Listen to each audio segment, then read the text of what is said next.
Oh, well, hello and good evening, and welcome to our 2024-25 virtual events series from the Wisconsin Reading League. I am super excited and grateful to have my friend and colleague on this call tonight to share the wealth of her knowledge. When I listened to her talk in Wyoming on oral language, I said we must bring this into this space, this conversation. And coming back from Big Sky and understanding that language is everything, it is exciting to have everybody here today.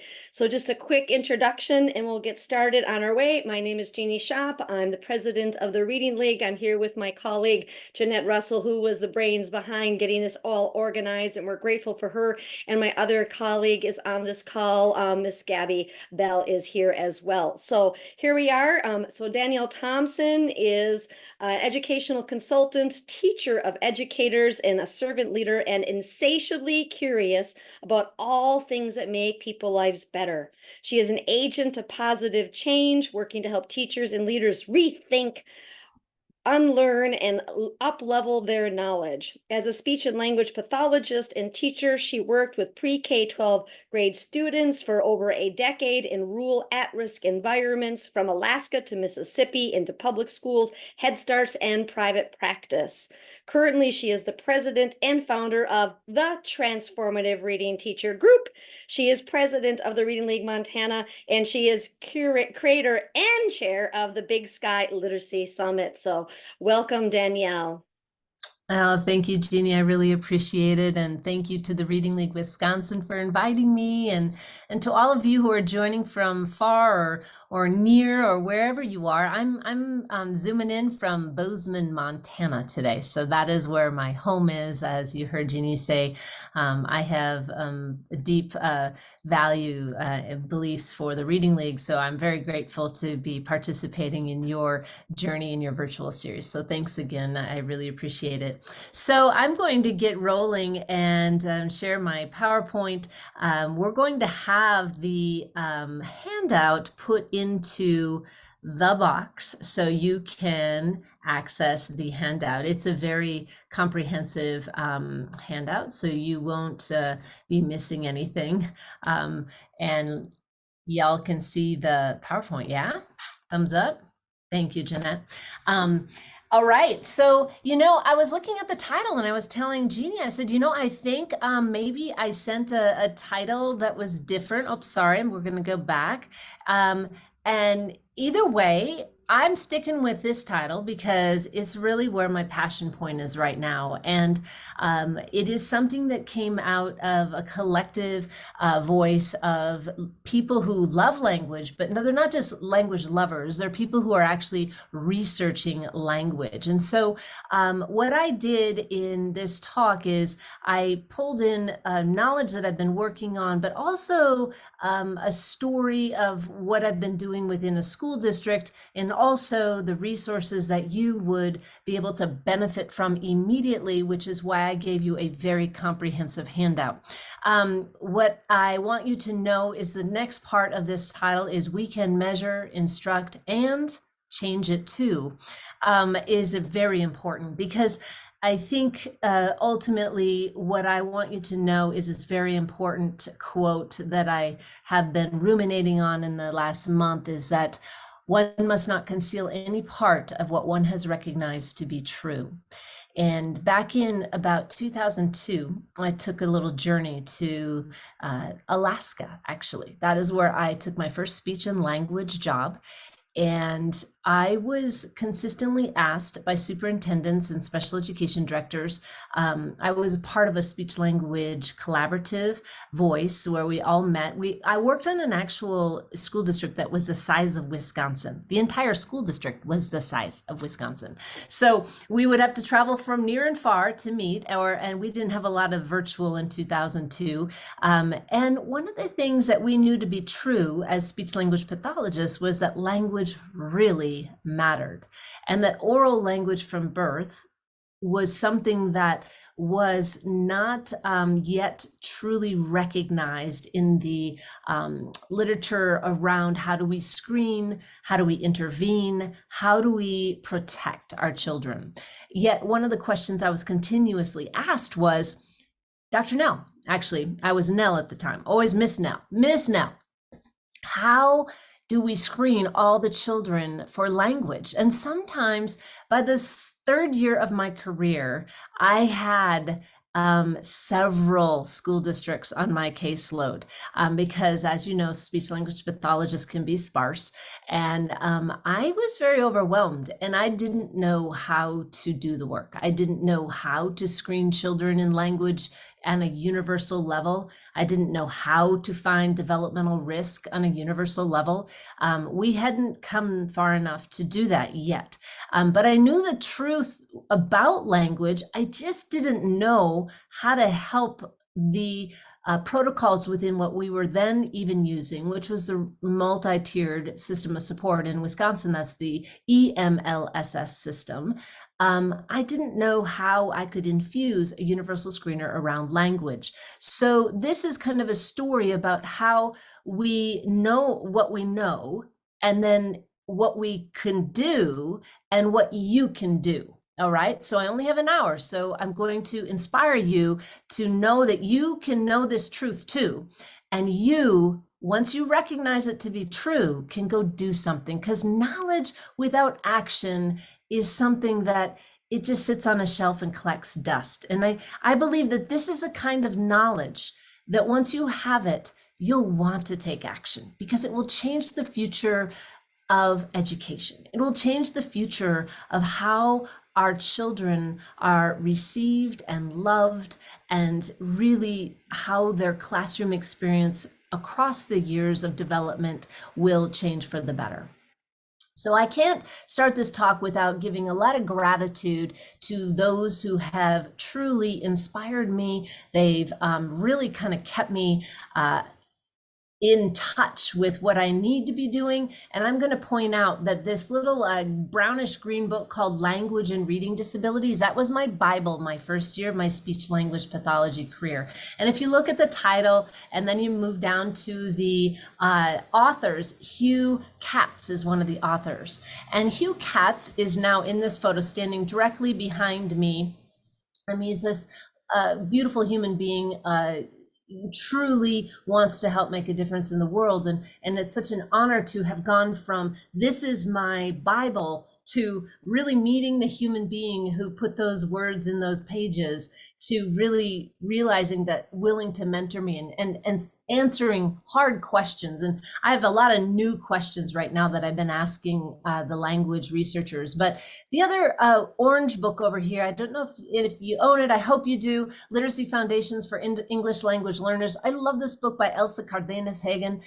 This book really kind of level set me in 2020 with the knowledge I needed for some of the multilingual learners and the children that I really wanted to be respectful of heritage language and really understanding how to build strong language foundations. And obviously, if you know Speech to Print or the Letters curriculum, Louisa Moats and Carol Tolman, longtime mentors of mine. But all of these people in this image are people who have touched me through their work in writing, touched me through their work in teaching, touched me through their work in now intentional relationships, in being a part of something that is to help us understand language and the depth of language even further, so we can help change the world a little bit more.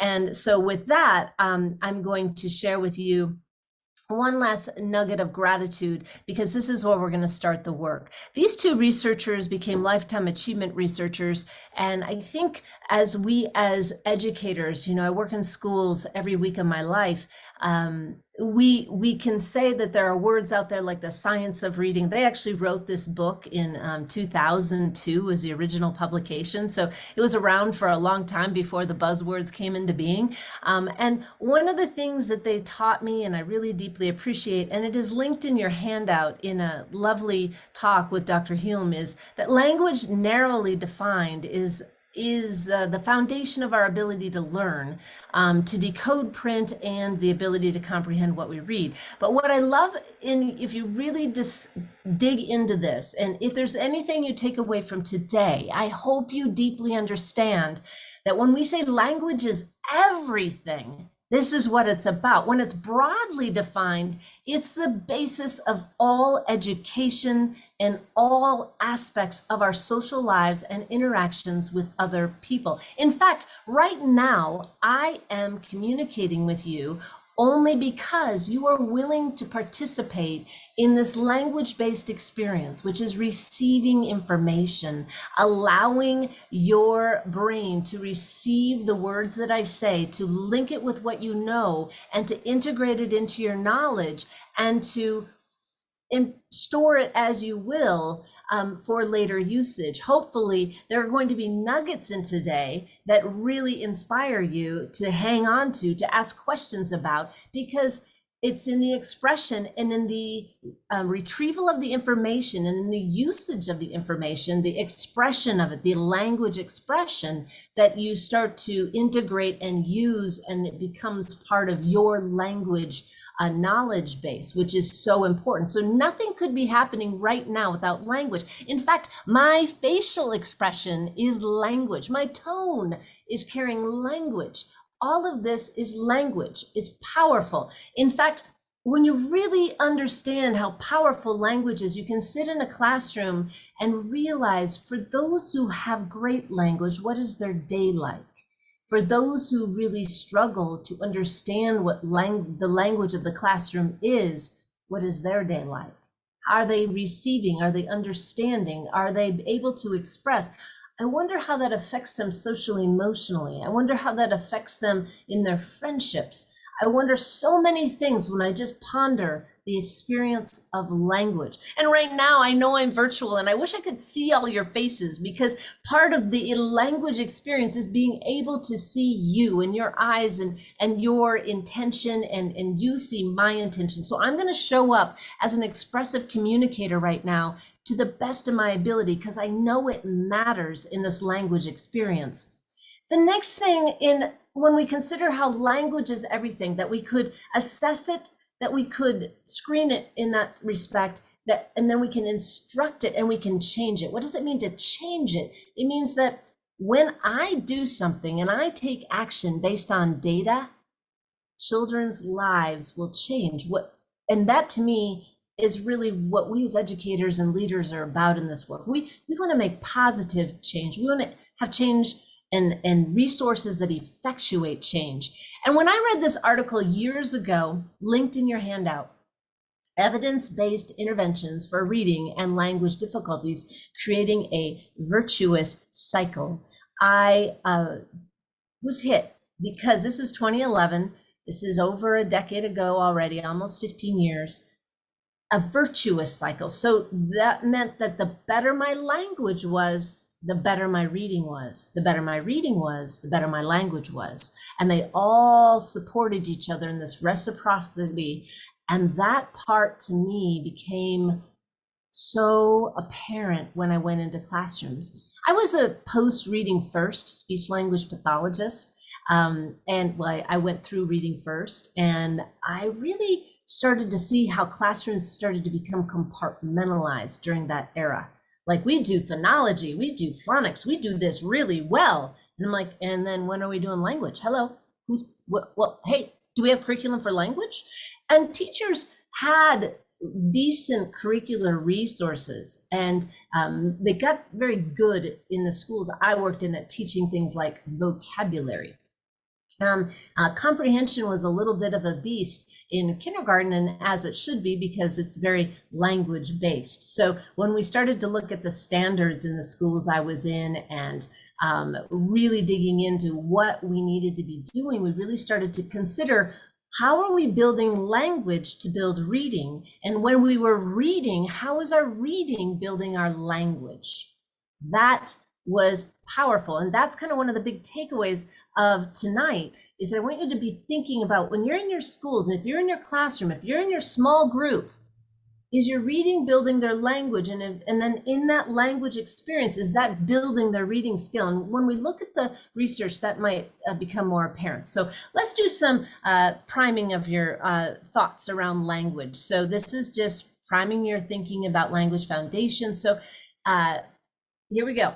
You can pop it into the chat box. You can do whatever you wish. You can, just speak out loud with your mic on mute. It's all good. There's several of you on this call. So language screening is easily achieved through most screening protocol systems in use today. What do you think? True or false? Are you screening language? Do you feel really comfortable and in the understanding of early screening that you are actually screening early oral language skills? Do you know that you're doing that? True or false, or that it's easily achieved is that's what that question's asking you. The next one is, language is not important for word reading, but it is important for reading comprehension. Do you think that one's true or false? Do you need language to read words, or is it just that you need language for reading comprehension? The next one is, language is a skill worthy of instruction, not only in service of reading comprehension. So is that one something that you believe is true? Okay. And the last one, we can build an assessment and instruction system that identifies students at risk for identify students for risk of language development differences, dyslexia, or both, starting at 3.5 years of age. So think of your assessment protocols. Are you finding students as early as 3.5 years of age in your screening protocols who have risk for language development difficulties and or dyslexia and or both? Okay, so you've got your answers. Here's what we've circled. So if you have any questions, you can just open up your mic and ask me about these, but mainly I think they're pretty self-explanatory. To this point, we haven't had a lot of resources that just easily help us absolutely understand oral language development and measure it in incremental markers. Development is sensitive at 6 months. So language development of a 3-year-old, you measure it then at 3.5, then at 4, then at 4.5. 6 months intervals is where our sensitivity is. So we finally are starting to get some tools in the market, which it's all in your handout. I've shared them all. And so you'll be able to go, browse through what you think is out there. Okay. Language is not important for word reading. That is false. Language is really important for word reading. And we're going to look at the research on that. Is a skill worthy of instruction? Yep, in and of itself. And therefore, maybe we should have language curriculum. Okay, I'm proposing that as well in this talk. And that is not in service of just reading comprehension, but it's in service to building language development. And then we can assess. That is a true statement. The most reliable and valid assessment tools that the case study I'll be showing you today found that they could find with sensitivity language differences and deviations in development at sensitive to 3.5 years of age. And the research is continuing down to 2 years of age on apps. So that will be a powerful resource for the future, but now it's sensitive down to 3.5. And that's a really awesome thing. So there you go. So now that you're primed, let's just consider what exactly language is. But first, the 4 parts I'm going to give you today, mainly focusing on language and reading, the language foundation of reading, screening and assessing beyond word reading, obviously. And we're going to go from a science to practice in a case study. And then I'm going to give you the bonus all in your handout. I just added that before we started today, because I really want you to have that as the Language is Everything Symposium. So let's talk about language and reading. All right. So this quote by Lieberman, I've since learned that it might not be Lieberman who actually said this, but we're going to stick with Al Lieberman for now. Reading is parasitic on language. And this is like an age old, out of the 60s, 70s original research that they really were considering that language actually is the foundation, and then reading grows off of language. Interestingly, if you really start to consider what you're doing in your schools or your classrooms or your small groups or your assessment protocols, the protocols have tended, and this is my opinion of now over 2 decades working in schools, our protocols lean heavy on looking at early phonological, early alphabetic, early word reading skills. They don't necessarily look at what is my development around language comprehension in an oral and expressive way. Okay, that's a different type of protocol. And so this is like interesting that if reading is parasitic on language, how interesting it is that reading assessments developed before language assessments developed. Not that we don't have standard protocol assessments for a speech language pathologist, but I'm talking about for the teacher to know what is happening in language development. Because if reading is built on language, why wouldn't I as a teacher want to know what was happening in language, right? Okay, so with that, my slide is not moving. It's frozen. Sorry about that. Not sure what's going on. I'm gonna maybe stop a share. Everything's frozen on my computer.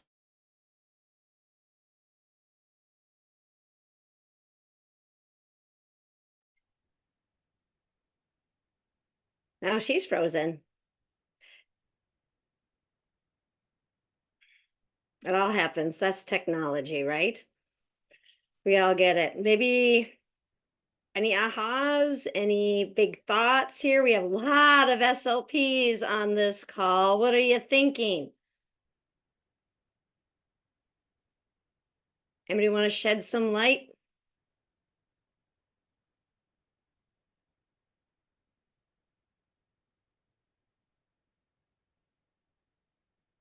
Major questions?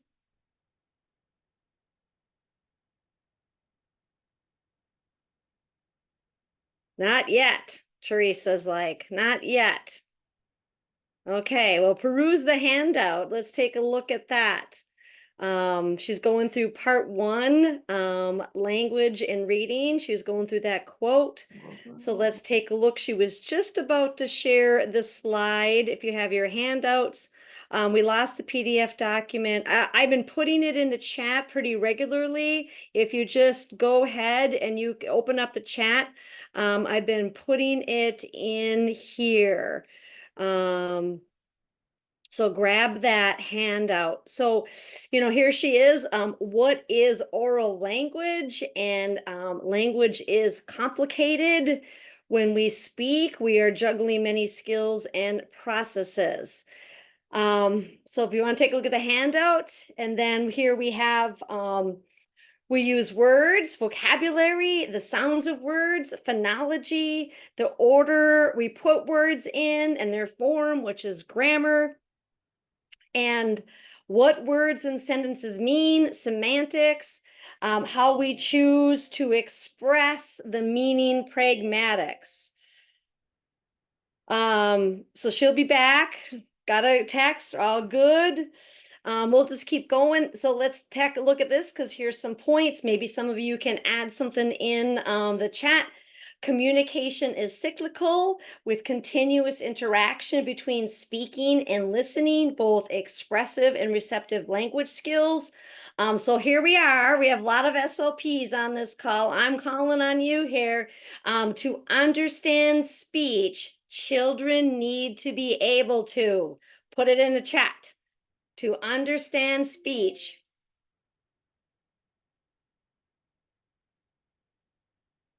What do we got? I'm waiting for the chat because I know we have SLPs here. Or maybe other people want to chime in. All right, parse what they hear into words. Understanding words have meaning. Thanks, Julie. Thanks, Teresa. She has 4 bullet points. Vocabulary. And Lynn says, Danielle's process is linking to the image of the 5 processing rings of Marianne Wolf's The Language Cycle. Thank you, Lynn. Vocabulary, great. So her next bullet point is to communicate effectively Using speech, children need to be able to. What do children need to be able to?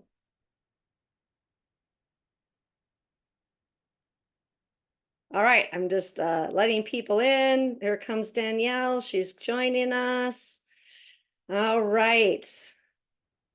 Hopefully we can get rolling in. This is all great. This is technology. It's all what happens here.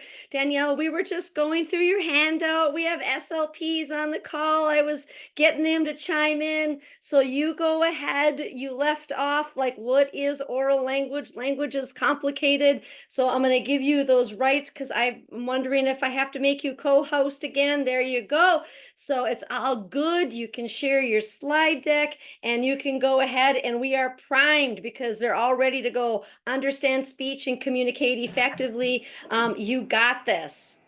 Oh my gosh. Okay. Thank you for bearing with me. I've never had that happen in my life. My whole system shut down and Zoom said, we're rebooting. I'm like, okay. So thank you.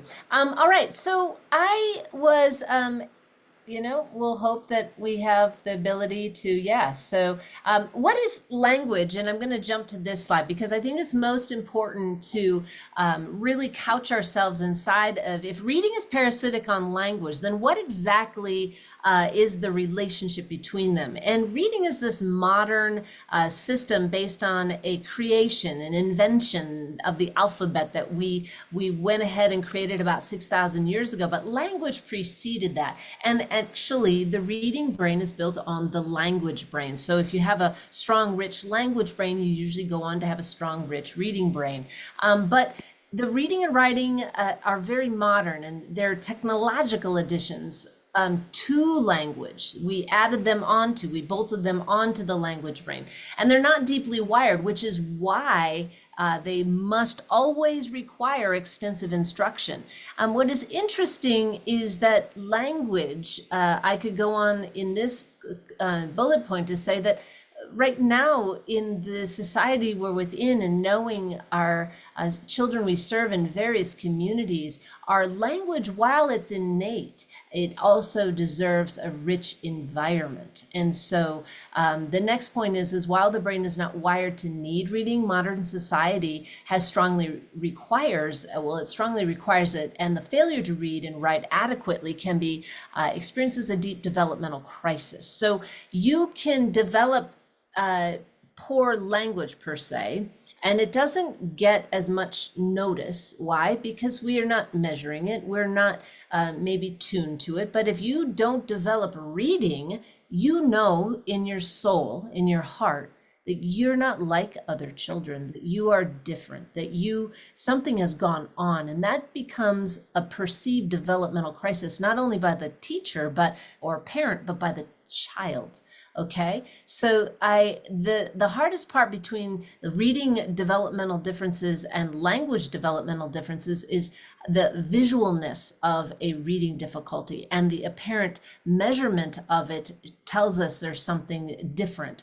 We're going to look at some data. So strong language development, particularly strong reading development, promotes patterns of brain development that support relationships and balance the impacts of trauma and stress in ways that resemble healing. And I love that. That comes from my Reading League Wisconsin board member, Steve Dykstra. I just love knowing that when a child learns to read, that feeling deep inside, and that you know it if you've done this, and watch their eyes come to life like, oh my gosh, I did it.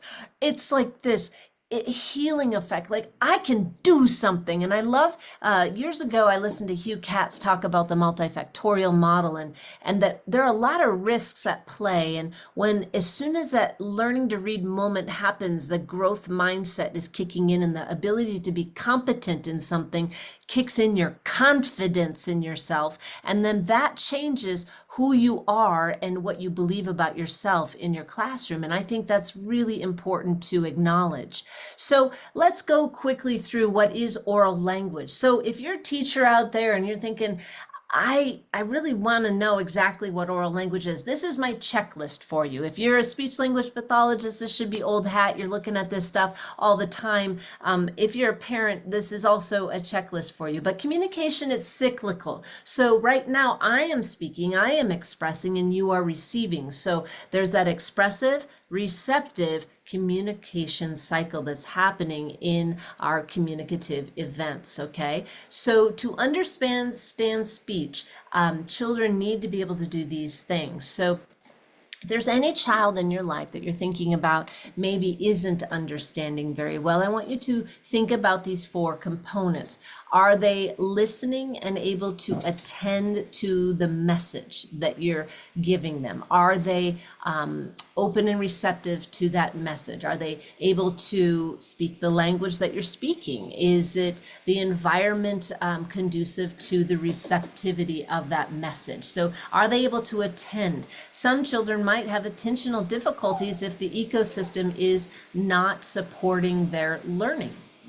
Now, understand the words. This is a big one. Now, you have to have a pretty broad vocabulary to listen to an entirely different talk. So if you went on and listened to a project about a biomechanical capstone project of the interface of a medical device between the sub-skin cutaneous and the cutaneous level of the skin, you might sit there and go, what? And I only say that because the young lady that I mentor, she just came to me and told me that yesterday. And I sat there and I stared at it and I go, wow, those words aren't in my lexicon. I mean, they are, but they're not exactly the way I use them.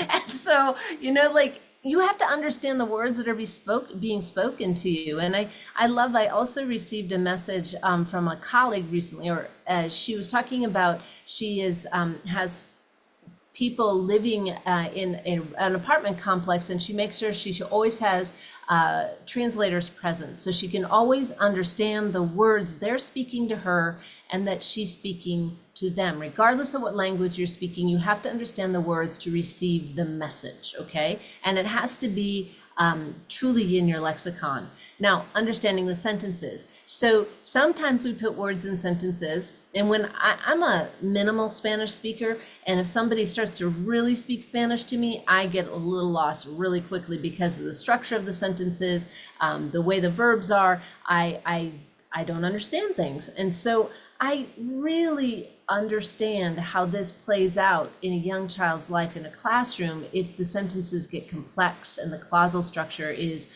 not typical, not heard in their language, and we're not giving them lots of rare book opportunities to listen. So processing language for meaning, that's just like everything coming in at once. What is the brain doing to process everything that is being heard? The words, do you know the words?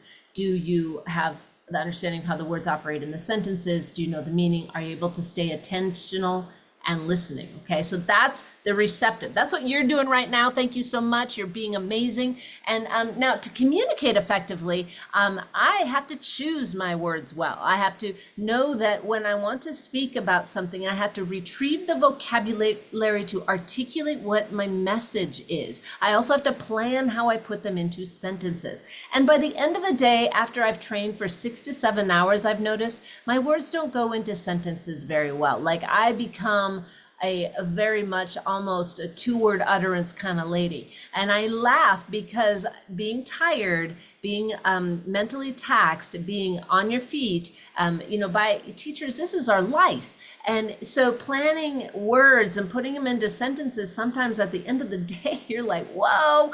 And I say that with just great admiration for what teaching takes. It's exhausting at times. And yet you have to communicate effectively and really reach and teach the children you're serving. So remember, you're a communicator. This isn't just about your students that you're working with, but you also have to choose words correctly and put them into sentences, combine them into the sentence structure, into story structure, and you have to be very clear and articulate, and the volume level has to be appropriate.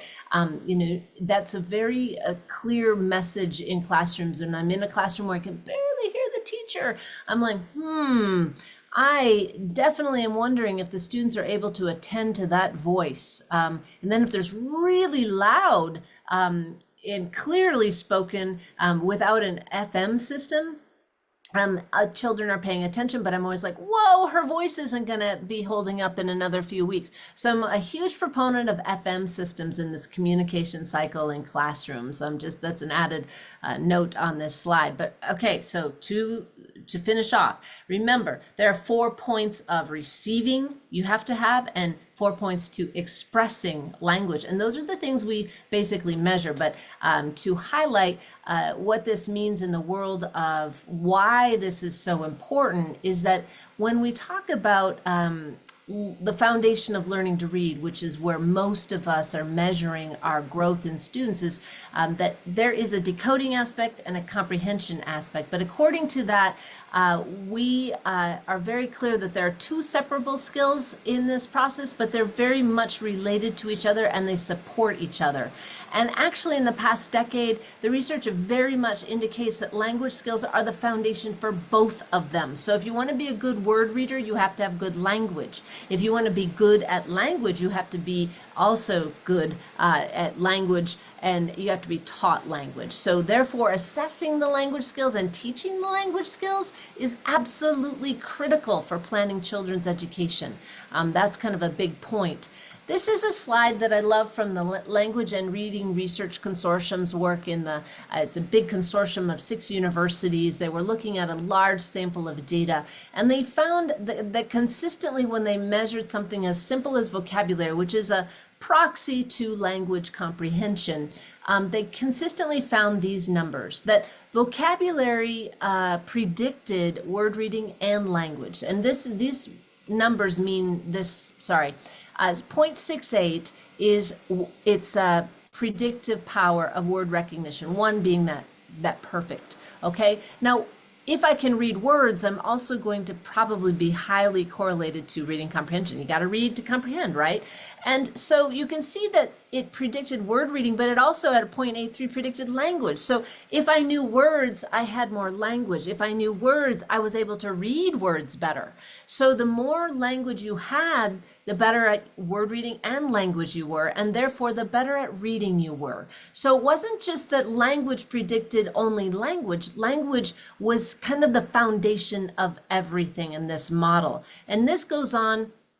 In this model, the simple view of reading, we are able to say if it's decoding and language that we're talking about, then there are 4 subtypes of readers in this model. And those subtypes can be put on a continuum. And I love this. So grab onto this if you can, and take it home. I can send you this graphic if you need it. But really, language is on a continuum, just like many differences are on neurodiversities on continuums. You have good language, poor language, good reading, poor reading.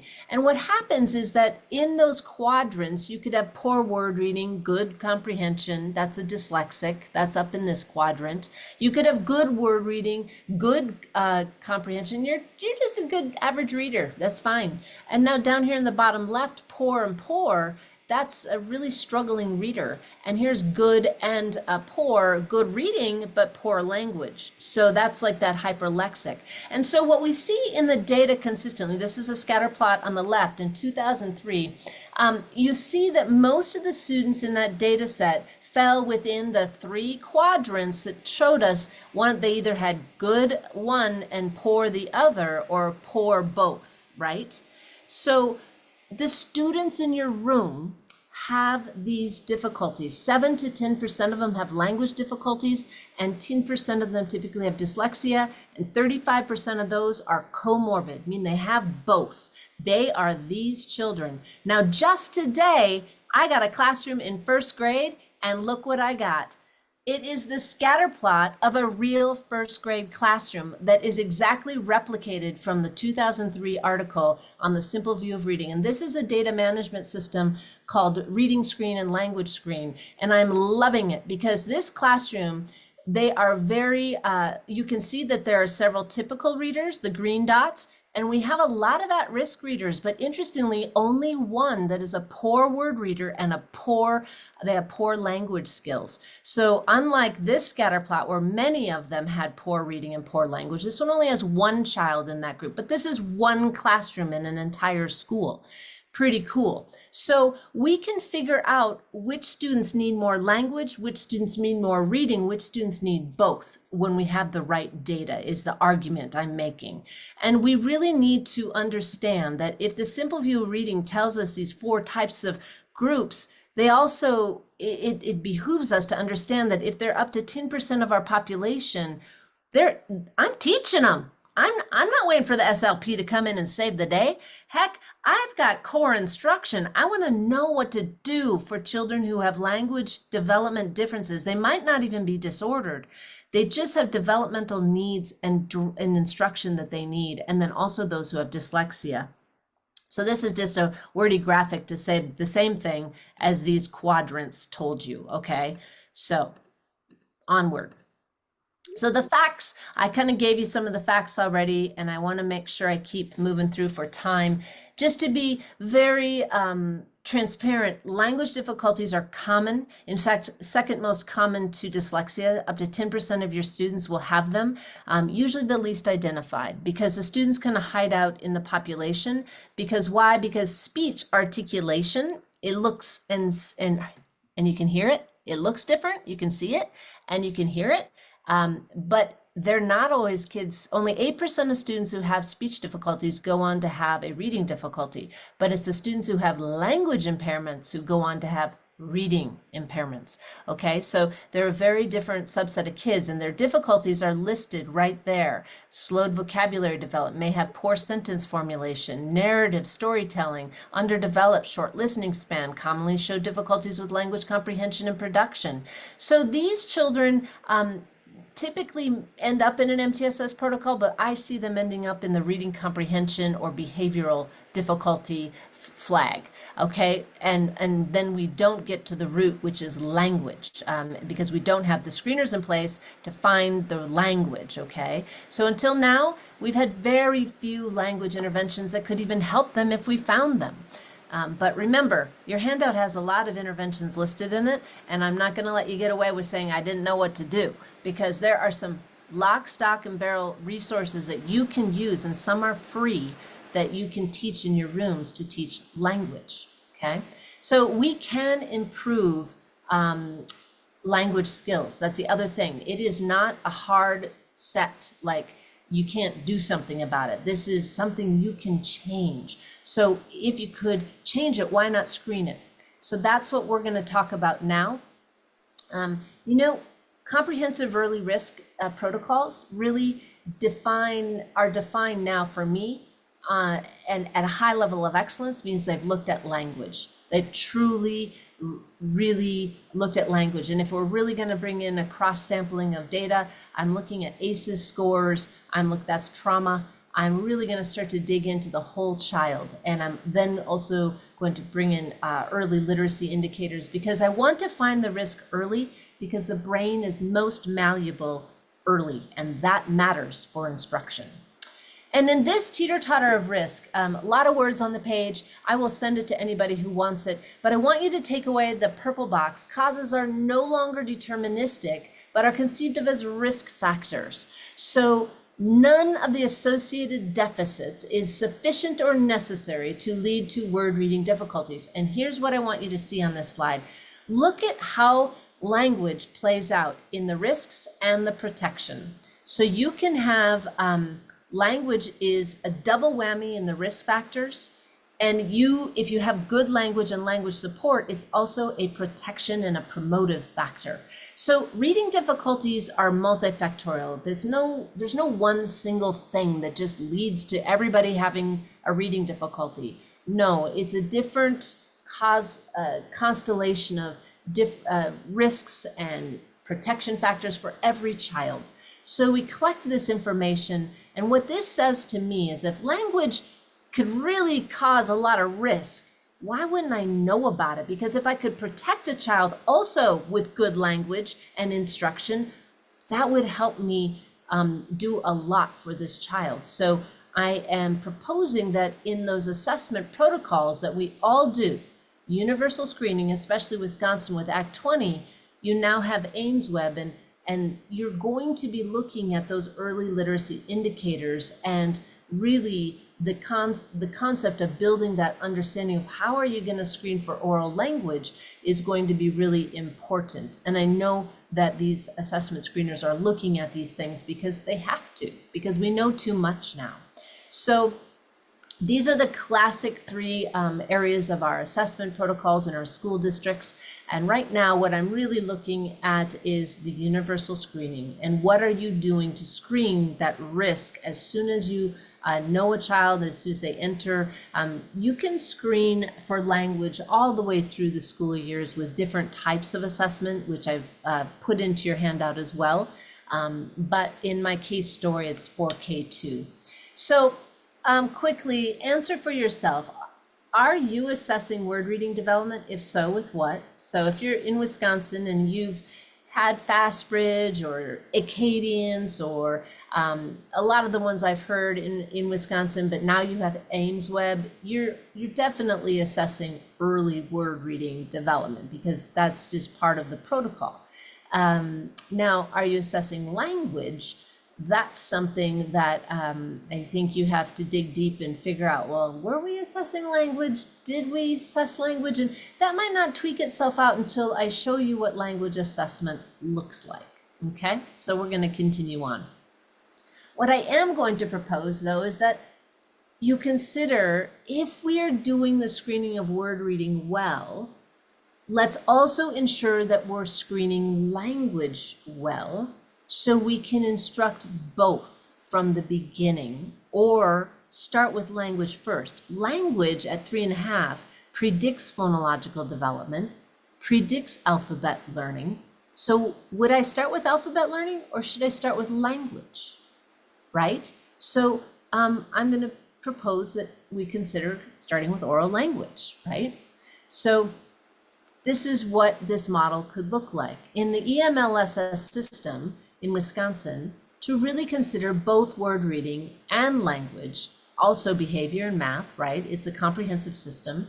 But as we look at that system of support to help you rise to those goals that you want to meet, maybe meeting the word level reading proficiency goals in AIMSweb will be better served by ensuring an early start with really great language instruction, okay? The last piece on this one is from taking this science that I've just shared into practice. And it's a current project. I've been working on it for 3 years. It's an implementation project. And I think all of us really deeply want to do the work of what science is teaching us in our classrooms, in our schools. And so this team of folks that I work with are from Livingston, Montana. It's a school where we have basically an early learning center through 2nd grade in one building, a 3-5, there's 4 teachers per grade level. So to give you context, and we had about 60 to 75% of children certified for free and reduced lunch. So we had this incredible 45% number, which said that only 45% of our students went on to be proficient by 3rd grade. That was not good enough. They got what's called a comprehensive literacy discretionary grant from the federal government that Montana applied for, like at $51 million in 2018. Each district was awarded the 33 districts that got money got about $9.5 million a year to apply the sciences of learning, of teaching, of reading, and doing this work comprehensively from birth to 12. So that's what this project is a part of. And it's very important to frame it because we're real people working to do the work, and it's hard. So we had gotten to a point where we were really good at teaching word reading, and this is at the beginning of the project. This young man is actually taking the language screener in this photo. What we had consistently realized was that the root of our problem was that we actually knew a lot about teaching words, screening words, but we didn't know a lot about teaching language in the early years of a child's life. Here's some data, and I could consistently, I was going to bring new data in for you, but this is really solid, consistent data. It's the same actually this year as it was that year. And this is the Acadian system on its old system. And what you'll see is that our phonology data in the top box is first sound fluency, and then phonology data in the bottom box. We have really skilled early literacy skill sets. Like we have up to, in that top at EOI, phonological segmentation, we only had 3% of our students in the risk category. That meant 97% of the students in that top box and in the phoneme segmentation were proficient. Like that's like, yeah, we were really happy with that, right? It's a good sign. It's a good predictive indicator that later reading success in second grade will happen. Our correct letter sounds and nonsense words, we saw about, down here you'll see it's 12% risk. That's important, but 12% leaving kindergarten at risk. But what was happening is that in first grade, they seemed to have these skills really set in reading, early linguistic skills that predict reading. However, when they progressed in first grade, their skills would kind of tail off. And we really started to wonder why we only had 60% of our students at proficiency when we had like 97% in kindergarten. And so we thought, well, let's consider our assessment systems. If the simple view says that we have to have both decoding and language, and that neither is it's not sufficient on their own. Neither is efficient or sufficient on its own. They are both necessary to get to reading comprehension. In fact, I would like to readdress this diagram and say that language comes before both of them, right? And what we were seeing was that our assessment tools really address decoding well. They address the initial skills of decoding. They looked at phonological development, alphabet knowledge development, and we had done our homework. We knew that language predicted phonology, language predicted alphabet knowledge, and so if they were doing well in these, we're like, okay, well then their language must be good. But we also knew that these are skills you could really teach and master. Different than language. Language is one of those unconstrained variables. Like it's big. Like how many vocabulary words are you going to learn? Maybe 88,000 in your lifetime, right? Hopefully we could all master the English Dictionary, Oxford. I think it's like over 330,000 words. But what we started to see was that we wanted to assess language. We wanted to know how children were receiving information. Because that would matter in listening comprehension, how they were expressing themselves and choosing words in context and putting them into sentences, how they were repeating sentences. That's actually where that measurement comes in. Grammatical use of words is in sentence repetition, and other things happen in that task. And then listening comprehension. So how were they receiving and understanding and integrating information, that language processing component? So you'll see on the bottom, I integrated the all other CBM measures that were being used, like the maze, but that didn't get used till third grade. So we weren't seeing an early language screening. So what we saw was that we needed to change. And so the team decided, we went through several resources actually, and we found that LanguageScreen was the one we landed on. Why? Because it actually had over 7,000 children in the study, and they had over 350,000 data points, that it actually predicted language development at like a 0.95 correlation to a standard protocol on the clinical evaluation of language fundamentals. So if a speech language pathologist could find language differences and LanguageScreen could equally find language differences in 15 minutes, but be given by a paraprofessional, a teacher, somebody else, then I could also find these language difficulties sooner, and I could apply instruction in classrooms. So that's what we did. And these are just the details. They're all in your handout. And so what LanguageScreen is it looks like that. And I just wanted to show you how it's different than something that is looking like an alphabet knowledge or phonology. And these are the tests. And so you're looking at expressive vocabulary. So they show a picture, the child says, that's the castle. Listening comprehension, they listen to a story, and you can see it says, accept any answer that includes the word birthday. And then so it's very simple protocol. And then receptive vocabulary, the child actually is given a word and they have to touch the picture. And then the last one is sentence repetition. And so they basically have to repeat it verbatim to get that credit. So that's what it looks like to screen language. And this is a language screening report. It actually says language is a unified construct, and that's that red. This child got a 73 overall on language, and anything below 90 is below typical development. So any one can score. We typically in the school where I'm serving, we say that any child below 90 deserves to have excellent language instruction. So they go on to have language intervention, and that's what these resources are all about. They get structured literacy to support their early literacy acquisition. We start teaching children at 4 years of age.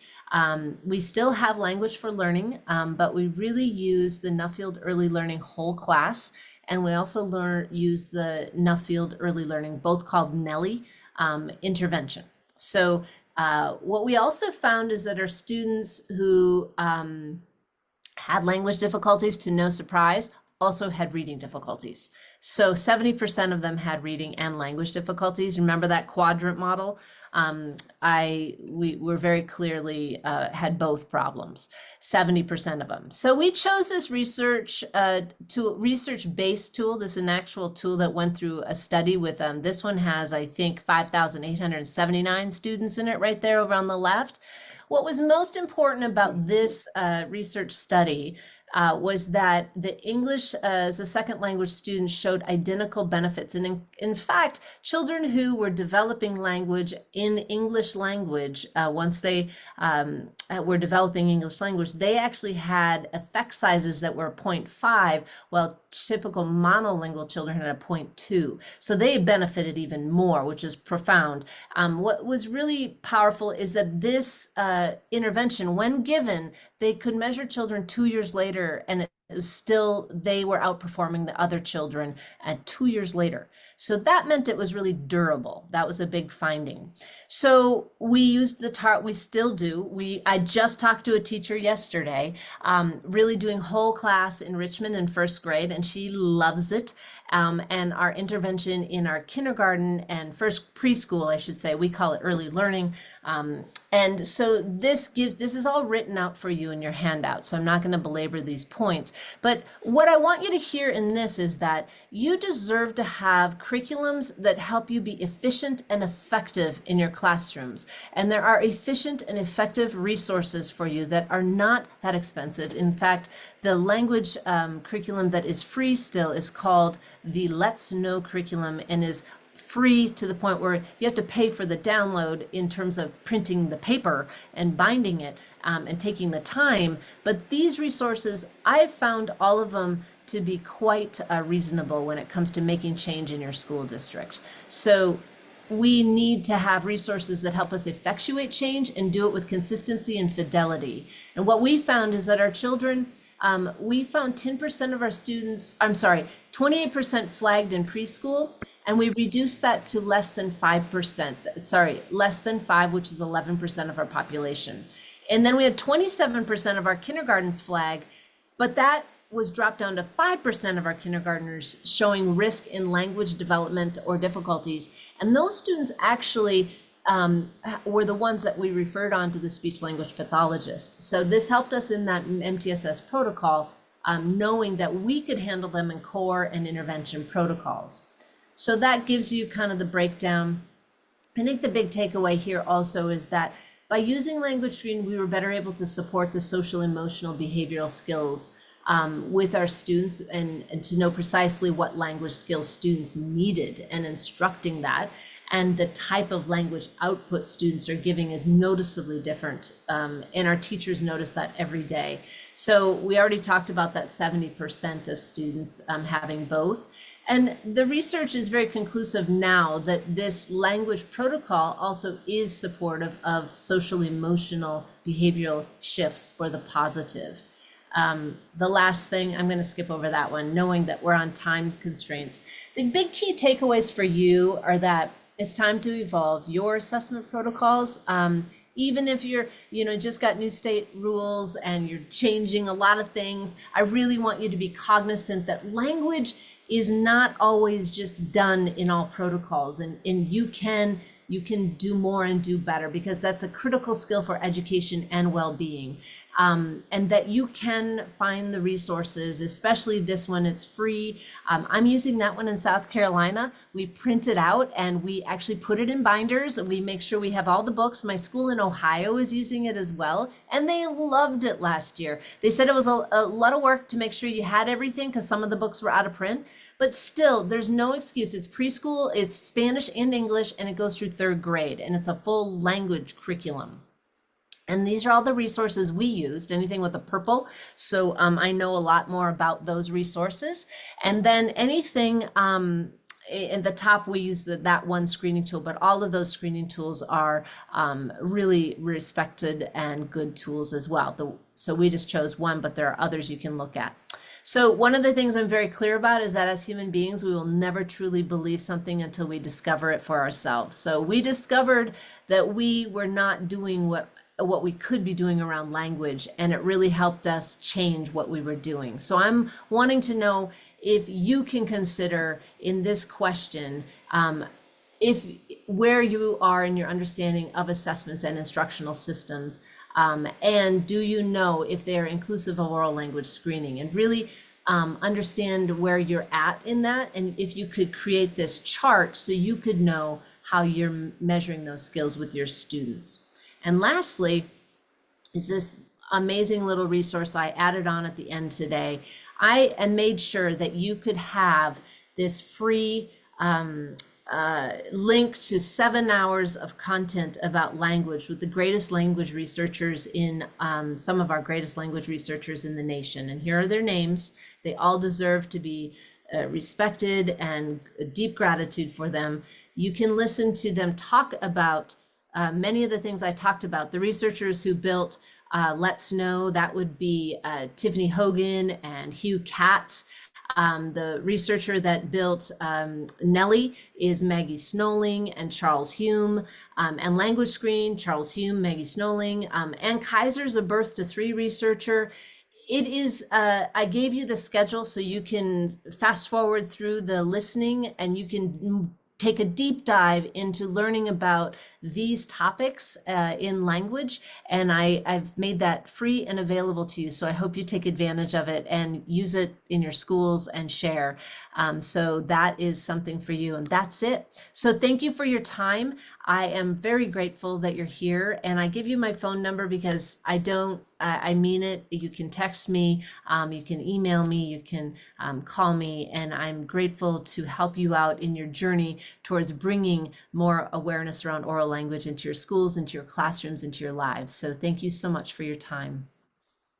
Well, thank you, Dr. Nell, and that free language is everything. Unbelievable value add to Yep. this amazing talk. So we'll hang out if anybody has any questions. We didn't get anything profound in the chat, Okay. but there are a lot of speech paths on this call. And so maybe perhaps if you want to unmic and ask some questions.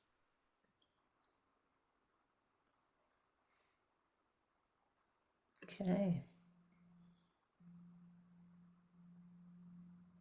Or drop them in the chat.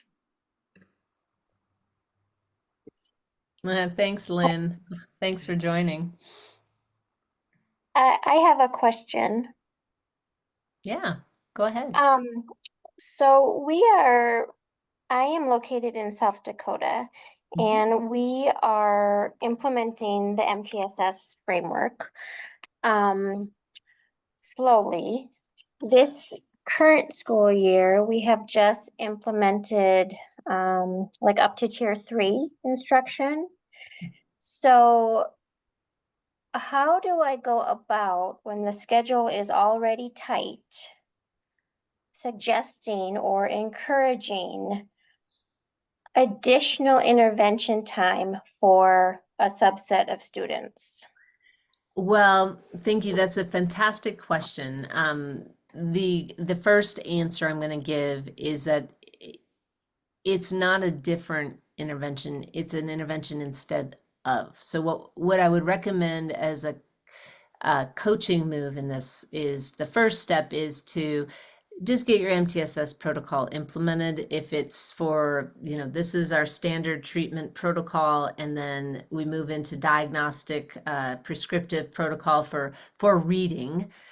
Some children don't need that. Remember, some children are good at word reading. And then you're like, but this child really needs language. That's when they get to go to tier 2 in language. So the easy move on this is to have a quiver of resources that help you teach word reading, and then have additional resources that help you teach language. Now, that's a nice, like, you're going to know the difference between those two kids. Okay. Some kids are really good at reading words, but they don't understand them. But most of our kids are both. That's the bigger problem. The easy in MTSS, if you're at the beginning stages and you want to do it really well, get really clear about that first intake point in kindergarten. For example, I serve in a really big school in Atlanta as well. And we're very aware that when children come in with absolutely no alphabet and barely speak, we're going to go language and not straight into a protocol around phonology and alphabet learning.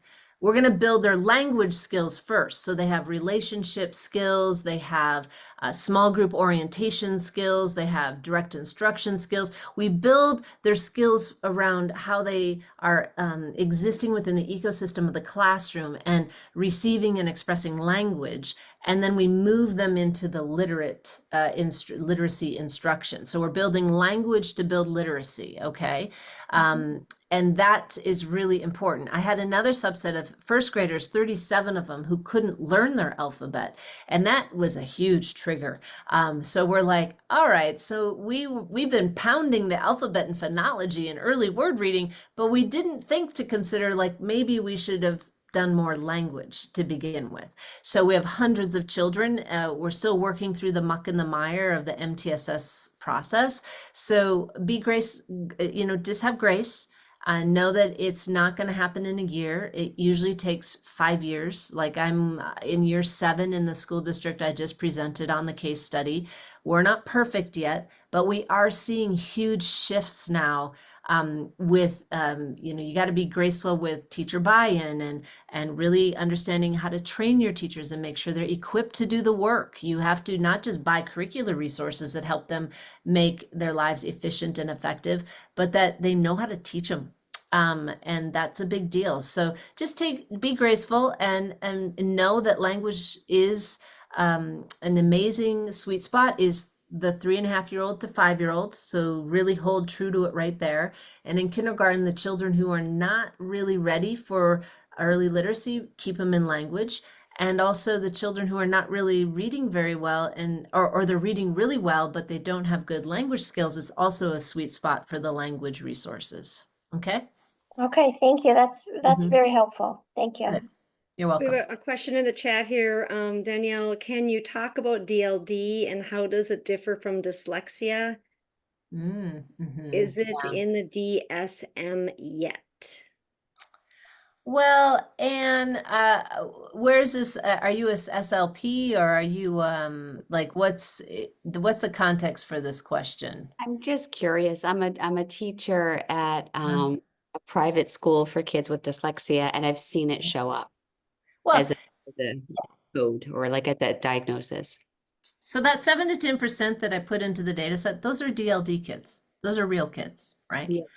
It's real. And 35% in clinical populations are comorbid with dyslexia. So children who have dyslexia oftentimes have, actually it's up to 50% of the students. And if you're in a private school, the data sets are varied, but between 35 and 50% of those students will have DLD as well as dyslexia. Okay. So it's very prevalent. You're very right in asking that. What I know to be true, because I'm a speech language pathologist, I was actually not allowed to be part of the referral process. I was not allowed to screen children. I had to fight tooth and nail with ASHA's code of ethics around how the language basis of reading. I was really thankful for a man named Ken Oppel at the time. We had a position statement in 2000 that helped me barter for that in the work. And so not everybody just acknowledges that that's a real thing, is what I want you to know. Okay. And so go to DLD and Me if you haven't already. And then RAD, the British version. I love that one. The videos there are really helpful, because when you play the videos for people in a staff meeting or leadership, you'll see they're very different kids and they have very different difficulties. Those word retrieval, sentence formulation, they're a little different and oftentimes comorbid. Yep. Thank you so much. Yep. And I think we have one last one, Danielle. I see there's a 7-day trial for LanguageScreen. I'm looking for a price to use. Do you happen to know the top of your head? I do not. I'm not a sales rep for them. I gave you all the information because it was our case study, and sometimes people just ask me a bazillion questions, so I put it into the handout. I even gave you an email, I think, for them. Here's the deal. I deeply respect the researchers, and I'm going to say this because I think it's important.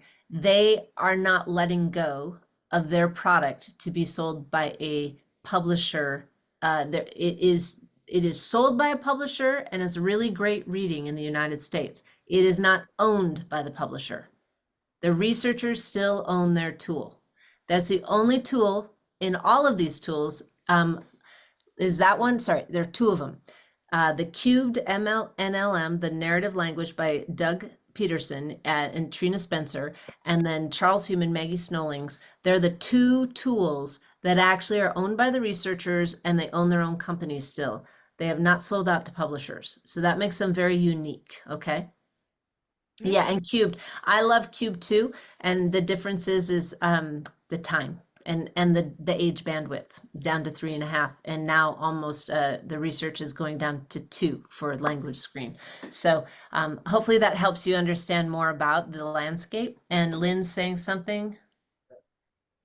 Yes, SLPs are very siloed and instead of woven into the discussions. And I think I was just on an American Speech and Hearing SIG1 thread in a big discussion.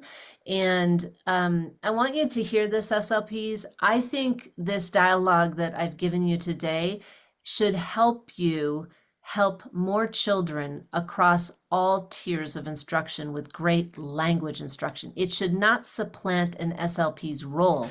It should decrease your caseload.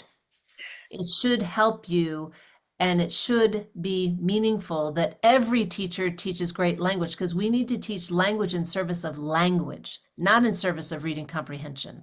And that is a big debate. And I don't want SLPs to feel like this is, if I had that answer 22 years ago for that superintendent, could you screen everybody in language?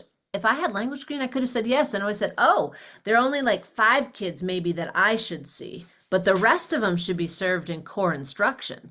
And they would have said, what do you mean? Like, what are we going to do? And we actually had language for learning back in those days. And we used language for learning a lot. In my reservations and my Alaska experience, we use language for learning all the time. It has incredible effect sizes, language for learning does. It's an old direct instruction program. Language Distar is another one. So this is not to supplant the role of the SLP. This is to bring the SLP into the dialogue more to help general education teach language, and the critical need for the SLP to understand the difference between developmental differences and true DLD when they need to be serviced and under the protection of an IEP. So that's an important role. Okay,